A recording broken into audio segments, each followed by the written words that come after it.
시청자 여러분 안녕하십니까? 혁명 20일 정책의 의장입니다.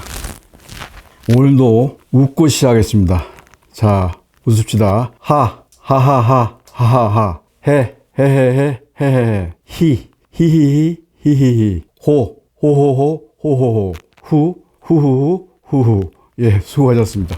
오늘은 그 혈세 낭비와 고용 참사로 끝난 문재인의 일자리 정책에 대해서 말씀드리도록 하겠습니다. 문이 출범한 후에 일자리 질이 뭡니까? 이전 시간에 여러 번 말씀드렸습니다만은 세금으로 만든 일자리 중심이고, 그리고 비정규직이 800만이 넘는 그런 잘못된 일자리 정책을 갖다가 성과를 거뒀다고 얘기한 바 있습니다. 그래서 오늘은 낭비한 예산과 혈세 규모가 어느 정도 되는지, 그리고 어떻게 썼는지에 대해서 말씀드리도록 합니다. 문이 출범한 후에 일자리 예산을 공격적으로 증대시켰죠. 그래서 주로 정부 예산하고 기금으로 썼는데 그것이 택도 없이 모자라다 보니까 국채까지 발행해서 썼죠. 그래서 문이 재정 지원을 통한 일자리 사업 규모를 보니까 돈을 얼마 썼냐면은 2017년에 17조를 썼어요. 그 다음에 18년에 19조, 그 다음에 19년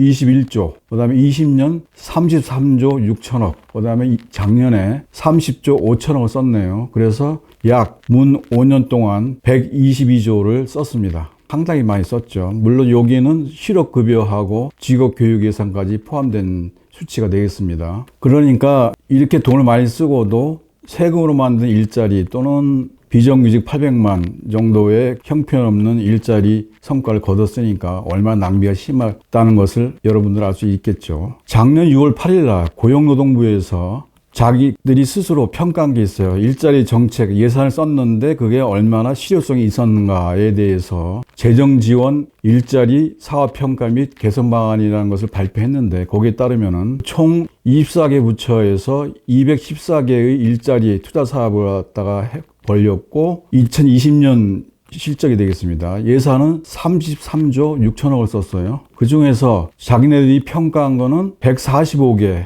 사업에 대해서 평가를 했는데, 물론 전문가위원회를 결성시켜가지고 평가를 했어요. 그래서 일자리 형태가 보면은 직접 일자리, 직업훈련, 고용서비스, 고용장려금, 창업지원 이렇게 5개로 나눠져 있는데, 보면은 제일 많이 쓴 것이 고용장려금이었어요. 9조 9천억을 썼고 비율로 보면은 한 52%. 그 다음에 지급받은 수혜자를 보니까 258만 명이 38%가 수혜를 받았네요. 그 다음에 직접 일자리라 해가지고 2조 9천억, 한 15% 비중인데 인원은 97만 명이 혜택을 봤어요. 14.5%입니다. 그 다음에 직업훈련이라고 해서 2조 3천억, 12% 예산인데 180만 명이 수혜를 받습니다. 그래서 145개 사업 중에 실적을 보니까 그 중에서 예산이 19조 2천억 정도를 갖다가 썼는데 671만 3천 명이 혜택을 봤어요. 그래서 이걸 평가해 봤더니 우수가 14개, 한 9.7%, 양호가 81개, 55.9%, 개선 필요 및 예산을 감액해야 해서 문제가 있는 사업이 50개, 34.5%라고 정부 스스로 35% 정도는 일자리 그 예산이 잘못 집행됐다라는 걸 인정하고 있습니다. 그래서 결과를 보면은 위원회가 사실은 웬만하면 잘했다고 얘기를 해줄 거 아니겠습니까? 근데도 35% 정도를 문제가 있다고 평가를 내렸어요, 위원회에서. 그렇다면은 이네들이 쓴 19억 2천억 중에서 34.5% 잘못됐다고 그러니까 6조 6천억 정도가 잘못 집행된 것이죠. 문제가 있었다는 겁니다. 그 다음에 2020년 전체 그 일자리 예산이 33조 6천억이었으니까 그걸 34.5를 대입을 하면은 한 12조 정도가 로스가 있었다라고 볼 수 있겠고, 문정권 4년 동안의 그 실적을 보면은 한 122억 됐는데 거기에서 34.5%가 잘못됐으니까 한 42조가 허공으로 날아갔다라고 얘기할 수도 있어요. 근데 정부 발표로도 보면은 35% 정도 부실이 있었다는 걸 스스로 인정을 했는데, 문 정권이 주로 추진한 것이 두 가지가 있어서 일자리 관련해서, 하나는 청년 일자리, 또 하나는 직접 일자리가 되겠어요. 직접 일자리라고 하는 것은 노인 일자리 또는 세금 일자리가 되겠습니다. 그래서 청년 일자리를 좀 늘리려고 당연히 그쪽에다가 초점을 맞췄어요. 맞췄는데 성과는 형편없었던 거죠. 그래서 청년층이라고 해서 15세에서 35세 해서 이 사람들한테 최다 지원을 했는데 그게 수혜를 본 사람이 청년들이 259만 명이 되고 프로테이지로는 39%가 되겠습니다. 근데 청년들이 주로 지원받은 것은 고용장려금하고 직업훈련인데 이게 12조 2천억 정도 되고 64% 비중이에요.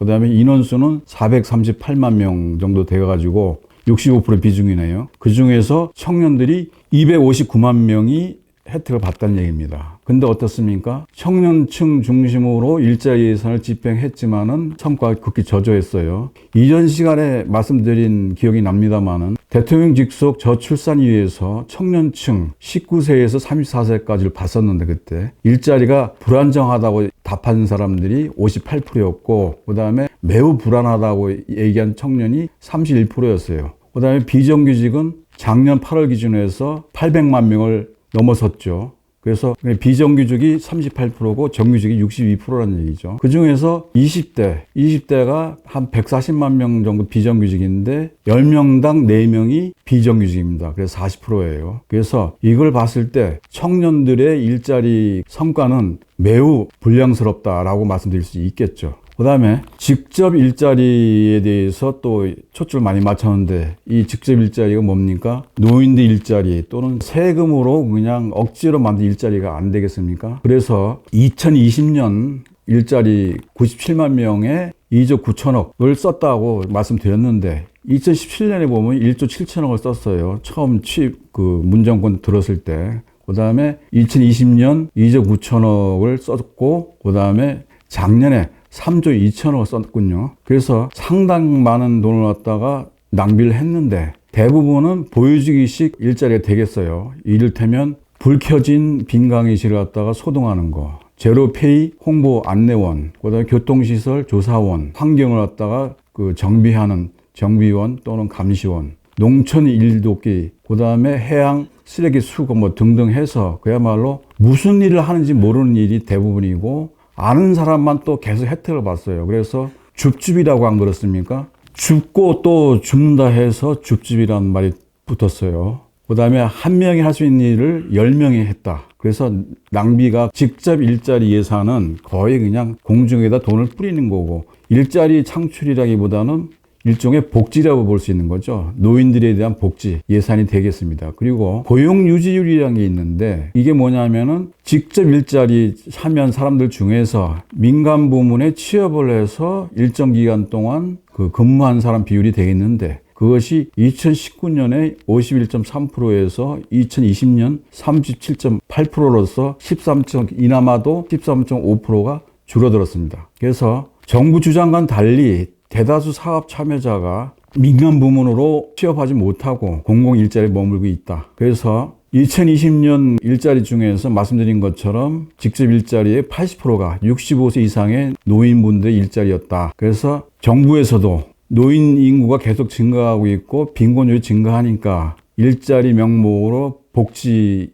예산을 집행할 수밖에 없지 않냐. 라고 얘기를 하고 있어요. 근데 이런 예산 낭비도 문제가 있었지만은 더 중요한 거는 정부가 발표한 거와는 달리 그나마도 비정규직이다 또는 노인들 일자리 그 숫자마저도 늘어나는 게 아니고 줄어들었습니다. 오히려. 그래서 상당히 문제가 심각한데요. 취업자 수가 2017년부터 21년까지 4년간 200만 명이 감소했다고 얘기를 하고 있어요. 어디서요? 한국경제연구원이라는 데서. 정부 주장은 취업자 수가 작년까지 보면은 코로나 이전으로 회복했다. 취업 수준이 고용이 개선했다고 주장하는데 한경련 분석에 따르면은 그렇지 않아요.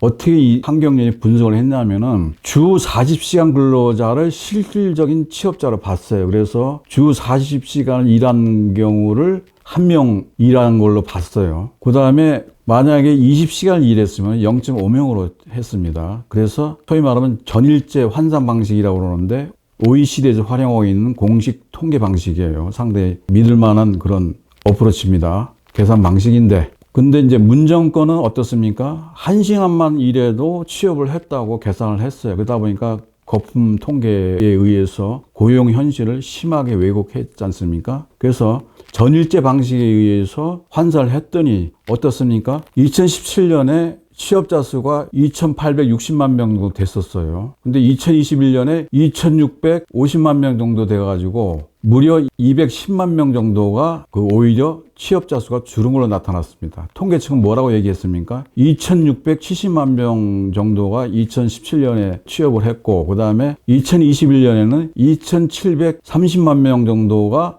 늘어나서 결국은 55만 명 정도가 늘어났다고 발표를 했는데 실제로는 210만 명 정도 감소된 이렇게 나타났어요. 특히 30대와 40대가 문정권 들어서 고용 참사를 겪었는데 이를테면 2017년에서 21년까지 30대와 40대 그 전일제 방식에 의한 환산 취업자 수는 193만 7천 명이 줄어들었습니다. 그래서 30대는 13.5%가 줄고요. 17년 대비 21년에 보니까 40대는 14.7%가 줄어들었습니다. 사유가 뭡니까? 말씀드린 것처럼 정부는 매년 노인 일자리 등 직접 일자리를 대거 늘리면서 통계를 조작했죠. 고용 통계를 조작한 것이 되겠습니다. 그래서 고용노동부가 국회 환경노동위에 제출한 자료를 따르면은 금년 1월 달에 직접 일자리 수가 68만 4천 개라고 합니다. 근데 80%가 노인 단기 일자리가 되겠죠. 그래서 공공 일자리, 그러니까 노인 일자리 통계조차도 또 이 실제보다 또 부풀려져 있어요. 그래서 60세 이상 취업자도 통계청에서는 작년에 540만 명 해서 17년 대비 130만 명이 늘어났다고 그러는데 32% 정도 늘어났다고 그러고 있는데 전일제로 환산하니까 겨우 70만 명 정도 늘어났다. 한 18% 늘어난 걸로 돼 있습니다. 그래서 문정권이 일자리 창출을 위해서 주로 청년들을 하고 노인들한테 돈을 썼는데 그나마도 일자리다운 일자리는 거의 없었다는 얘기가 되고 낭비가 심했다. 그나마도 통계 수치를 보니까 전일제로 환산하니까 50만 명도 늘어났다고 얘기하고 있는데 2017년 대비 21년도에 근데 실제로 보니까 200만 명 정도가 줄었더라. 이렇게 얘기할 수 있겠어요. 그러니까 돈은 돈대로 쓰고 취업자 수는 감소하고 상당히 대단한 실력을 발휘한 것이죠. 문정권이. 그 다음에 또 제가 또 지적하려고 하는 것 중에 하나가 대통령 직속에 일자리위원회라고 있지 않습니까? 문재인 이런 사람이 처음 취임할 때 일자리 상황판을 청와대에다 만들어 놨잖아요. 그리고 그거 가지고 쇼를 했지 않습니까? 근데 일자리위원회는 누가 수장이냐? 그 일자리는 정부가 하는 것이 정부가 일자리 최대 고용주기 때문에 당연히 일자리위원회 위원장은 대통령이 맡아야 된다 해가지고 일자리를 컨트롤하는 컨트롤 타워로 만들어 놨었죠. 근데 그때 취임할 때 뭐라 그랬어요? 좋은 일자리는 늘리고 그 다음에 노동시간과 비정규직은 줄이고 그 다음에 노동의 질은 높이고 소위 말하면 3고예요. 늘리고 줄이고 높이고 정책으로 일자리 문제를 해결하겠다고 했지만 성과는 세금 알바 만들게 주력을 해서 주로 보건, 사회복지 일자리 같은 노인 일자리만 늘어났고 제조업 일자리, 그야말로 가치 있는 제조업 일자리는 줄었어요. 그래서 이러한 부실한 일자리 창출 성과에도 불구하고 일자리위원회가 작년에 예산을 얼마 쓰신지 아십니까? 50억을 썼어요. 어마무시하게 썼죠. 무슨 명부로 썼는지 모르겠지만 그렇게 썼고 금년에는 5월 달에 퇴임하지 않습니까? 근데 40억을 요구했어요. 그야말로 제정신이 아닌 거죠. 근데 야당이 반발해서 한 35억으로 줄어가지고 35억이 줄어서 35억이 됐는데 내용을 좀 보니까 벌써 6억 원 수준의 그 용역을 발주했어요. 그 다음에 야근 식대가 반영돼 있고 위원회 내에 동호회 지원 예산도 있고요. 그 다음에 위원회 홈페이지를 고도화시키고 디자인을 강화한다 해가지고 또 예산이 편성돼 있어요. 5월 달에 그만두는 사람이 이런 예산을 왜 씁니까? 그 다음에 용도가 불분명한 일자리 상황을 위한 어떤 지표를 개발한다고 계획을 짜가지고 또 예산에 반영했군요. 이럴 수는 없는 거 아니겠습니까? 정말로 양심의 털난 문정권이 아닐 수 없습니다. 오늘 여기까지 하겠습니다. 시청자 여러분 감사합니다.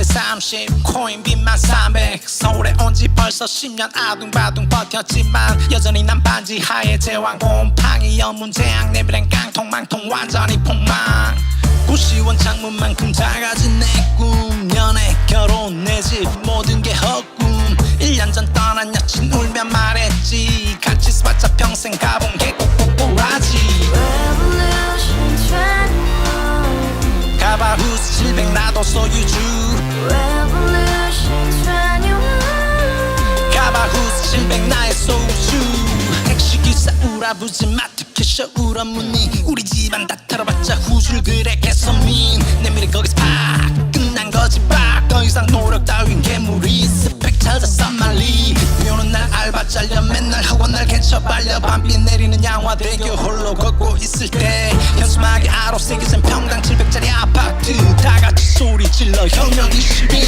Revolution 21 가바후스 700 나도 소유주 Revolution 21 가바후스 700 나의 소유주 You and I, we live together in the house. Brand new day, and your dream had just begun.